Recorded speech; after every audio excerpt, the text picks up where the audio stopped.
on a relatively positive Monday afternoon, at least for U.S. because equities. You're back, Romaine. Welcome back. Thank you, Tim. He brought the. I was in your neck of the woods, Tim, out there in California. I was out there too. Why didn't we hang out? What? I was out there the whole week. Oh, okay. Well, there you go. You were in Northern you California see how close we are. too, weren't you? I was. I probably drove past the Stenovec household. This is a little messed up because I was also out there. Okay. We were like ships passing. All right, we need to talk after the show. Okay. Yeah. Carol, I have no idea where you were. You guys got to get your people to talk to each other so that you guys go out for a drink or something. I'm here and... I know. You know how much you could have saved on a hotel if I just could have crashed at Tim's house? Yeah, you probably would have called and just got his voicemail. I'm just going to say. No.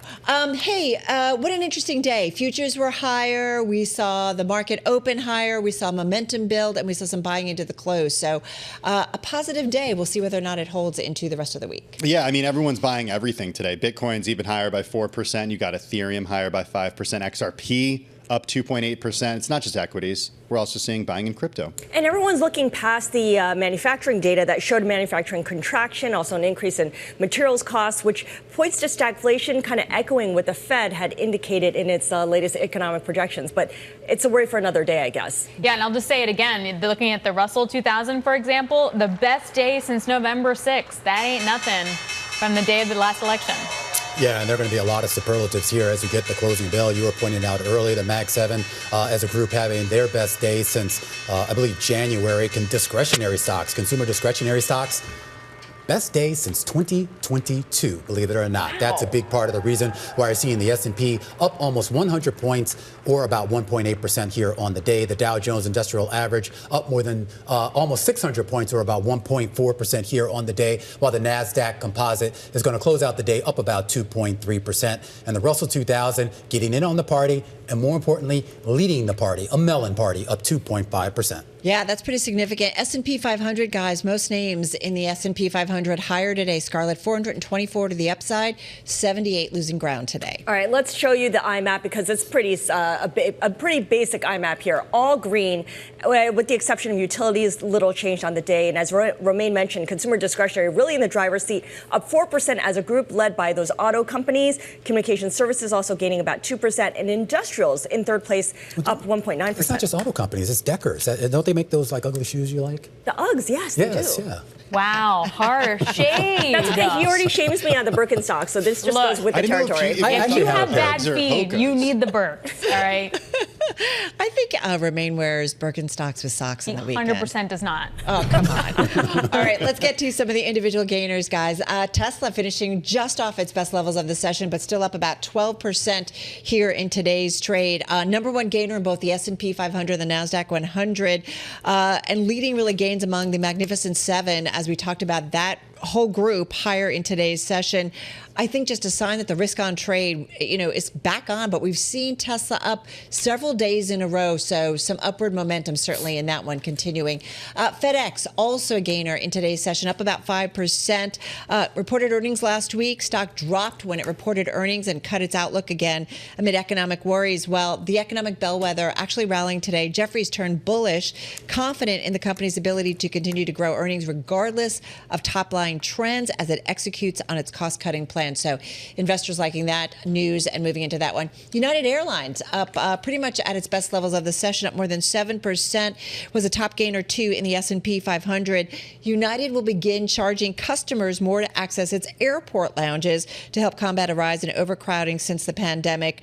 We're going to talk a little bit more about this when we get into some of the stories on our radar, but we'll get into exactly what they're going to charge for that. But nonetheless, this was a big-time outperformer today. There were some good gainers today, Carol. Yeah, thank you very much. Sure thing. Occasionally I get it right. Hard to find decliners today. I actually had to go abroad to find some decliners because the U.S. market was so strong today.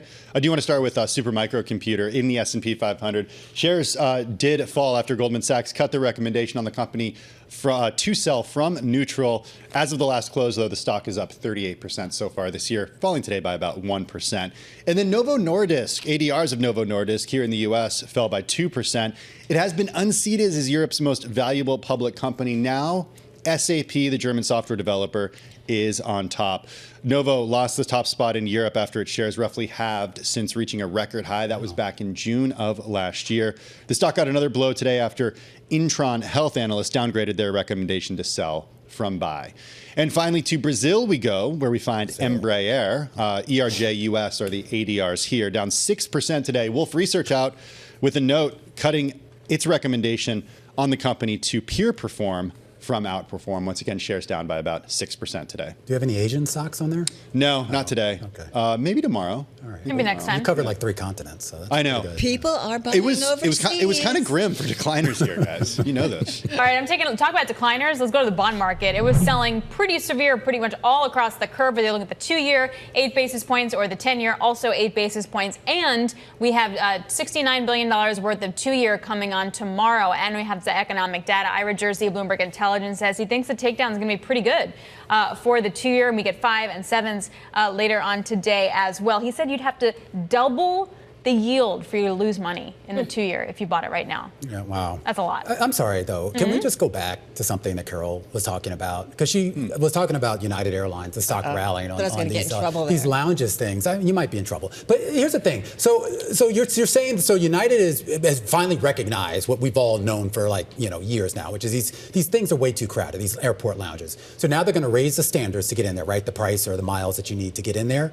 And is that, in theory, that's going to drop the number of people? Supposedly. Or limit the number of people. Amex but they're only raising it from like $650 to $750, so it's like basically $100 difference. Yeah, I don't know.